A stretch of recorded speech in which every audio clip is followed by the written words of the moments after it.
وعلیکم السلام ورحمۃ اللہ وبرکاتہ۔ آپ نے یہ ویڈیو سن کے اس کے اوپر تبصرہ کرنے کے لیے کہا ہے۔ دیکھیے، اس نے اپنے اس حدیث کا آغاز ہی شرکی الفاظ سے کیا ہے، کیونکہ ان کے دماغوں میں شرک ہے، ان کے خون میں شرک ہے، ان کی رگوں میں شرک ہے، ان کے پٹھوں میں شرک ہے، ان کی سوچوں میں شرک ہے۔ سب سے پہلے آغاز اس نے کیا ہے کہ سرور کائنات، سرور دو عالم، یہ مشرکانہ لفظ ہے۔ سرور کائنات اللہ ہے، سرور دو عالم اللہ ہے۔ وہ جو کسی نے کہا کہ سروری زیبا فقط ایک ذات بے انتہا کو ہے، یہ جو سروری ہے، جس طرح ہم کہتے ہیں سرکار، حکومت، پوری کائنات کی جو حکومت ہے وہ اللہ کی ہے، لہذا وہی سرور کائنات ہے۔ تو باقی یہ روایت جو سعد بن ابی وقاص کے حوالے سے بیان کی گئی ہے، وہ واقعی بہت ہی جلیل القدر صحابی ہیں، بہت ہی زیادہ اللہ نے ان کو مال و دولت اور اس کے اندر برکت دی تھی، اور بہت ہی متقی اور پرہیزگار اور بہت ہی سمجھدار صحابی گزرے ہیں۔ ان کے حوالے سے یہ جو بات بیان ہوئی ہے کہ نبی علیہ السلام نے اتنا لمبا سجدہ کیا کہ ان کو یہ گمان ہونا شروع ہو گیا کہ شاید روح پرواز کر گئی ہے۔ تو اب بتائیے، ان کا بریلویوں کا تو یہ عقیدہ ہے روح پرواز کی ہی نہیں، اور آب حیات کے اندر قاسم نانوتوی لکھتے ہیں کہ جسم سے روح نکلی ہی نہیں بلکہ پورے جسم سے سمٹ کر وہ دل کے اندر آ گئی، اور پھر جب دفن کیا تو پھر وہ پھیل گئی۔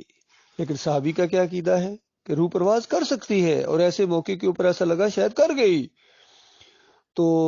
ایک تو عقیدے کی بات یہ سامنے آ گئی، ان سب لوگوں کا یہ عقیدہ جو نبی علیہ السلام کو حیات مانتے ہیں یا وفات کو وہ کوئی توہین سمجھتے ہیں، ان کی بد عقیدگی ثابت ہو گئی۔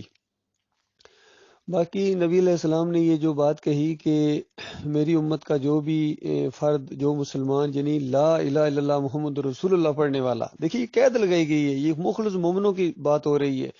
یہ جتنی سہولتیں، جتنی انسینٹیو اور جتنی خوشخبریاں ہیں اس حدیث کے اندر بھی، وہ مخلص مومنوں کے لیے ہیں، جن کا کسی فرقے سے، کسی مسلک سے کوئی تعلق نہیں ہے، نہ وہ بریلوی ہیں، نہ دیوبندی ہیں، نہ اہل حدیث ہیں،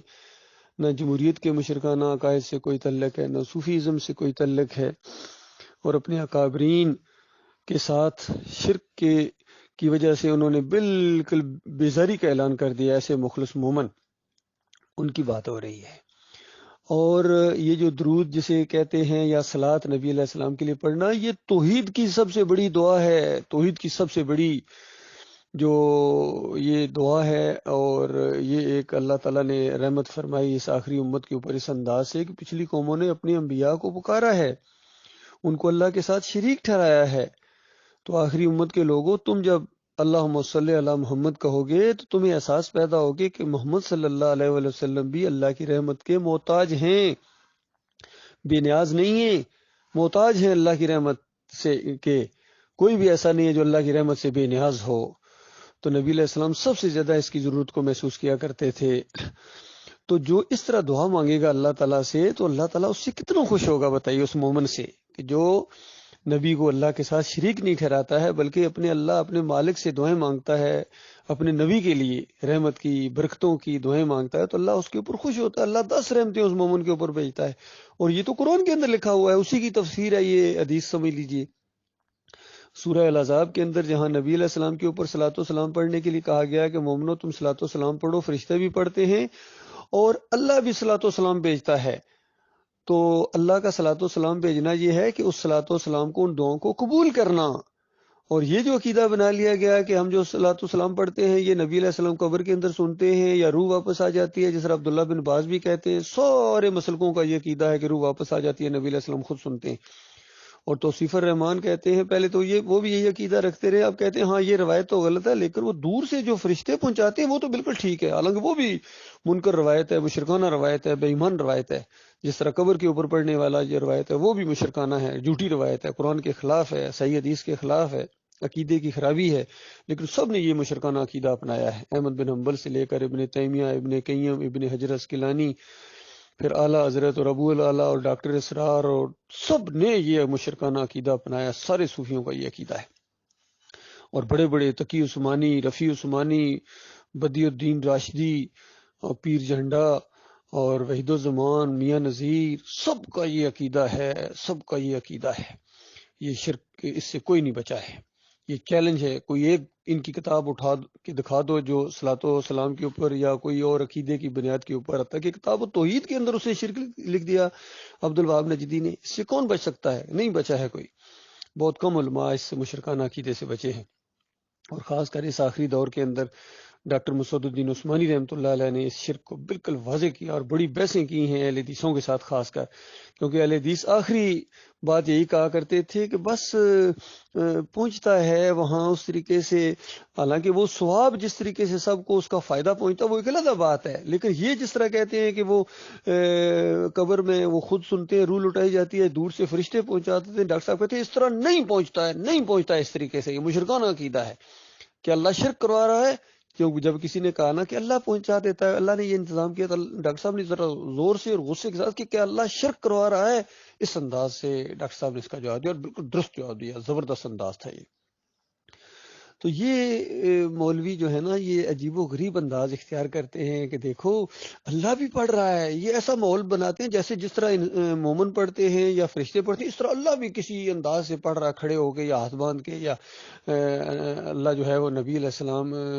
کی رضا ڈھونڈ رہا ہے، اور اس انداز سے یہ ان کے شعر ہیں مشرکانہ، ان کو ذرا ہوش نہیں ہے، ان کے دلوں میں اللہ کا ذرا وقار نہیں ہے۔ باقی یہ بہت بڑی توحید کی دعا ہے، شرک کا رد ہے اس کے اندر، اور جو ایک مرتبہ صلاۃ والسلام پڑھتا ہے نبی علیہ السلام کے لیے، اس کا عقیدہ یہ ہے کہ اس کو اللہ سنتا ہے، یہ دعا اللہ کے پاس جانتی ہے، اور اگر اس کا یہ عقیدہ ہے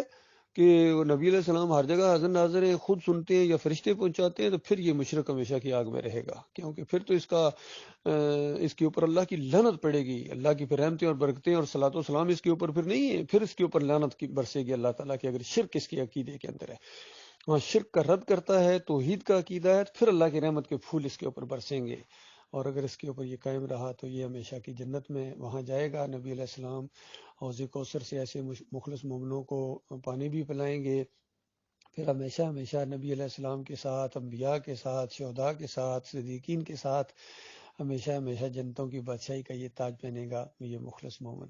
یہ مسئلہ ہے اصل، لیکن مولوی جس انداز سے یہ بات بیان کر رہا ہے یہ بالکل مشرکانہ انداز سے بات پیش کر رہا ہے، اور اللہ کی توہین کر رہا ہے یہ۔ اللہ تعالیٰ ان کو سمجھ دے، اور خاص کر یہ تو پیشہ ور لوگ ہیں، یہ دیندار نہیں ہیں، یہ دکاندار ہیں، انہوں نے دین کو پیشے کے طور پر اپنایا ہے، مخرج بھی ٹھیک کیا ہے، تو پیشے کے طور پر مال کمانے کے لیے صورتیں بھی یاد کی ہیں، قرآنی آیات کے حوالے دیے ہیں، تو وہ بھی اسی دنیا کمانے کے لیے، اذان دینے کے یہ پیسے لیتے ہیں۔ سارے پوری زمین پر آج جتنے یہ مسلمان ہیں سارے اجرتی مولوی ہیں، کوئی ملک ایسا نہیں ہے جہاں ایک ملکی حیثیت سے یا کوئی جماعت کی حیثیت سے یہ اللہ کی رضا کے لیے کام کرتے ہیں، امامت کراتے ہیں، اس کے بھی اجرت لیتے ہیں، پیسے لیتے ہیں، بالکل ناجائز ہے، حرام ہے، قرآن کا انکار ہے، صحیح حدیث کا انکار ہے، دین کا مذاق ہے۔ تو انہوں نے سب اس پر گٹھے، اس گلے کے اوپر سب کا ایکا ہے، بریلوی ہوں، دیوبندی ہوں، اہل حدیث ہوں، سلفی ہوں، جتنے بھی ہیں سارے کے سارے، قادیانی ہوں، شیعہ ہوں، سب اس گلے کے اوپر اتفاق ہے، ایک ایک مسئلہ ہے جس کے اوپر انہوں نے شرک کے اوپر ایکا کر لیا ہے، اس حرام خوری کے اوپر۔ اللہ تعالیٰ ان کی شر سے مسلمانوں کو بچائے۔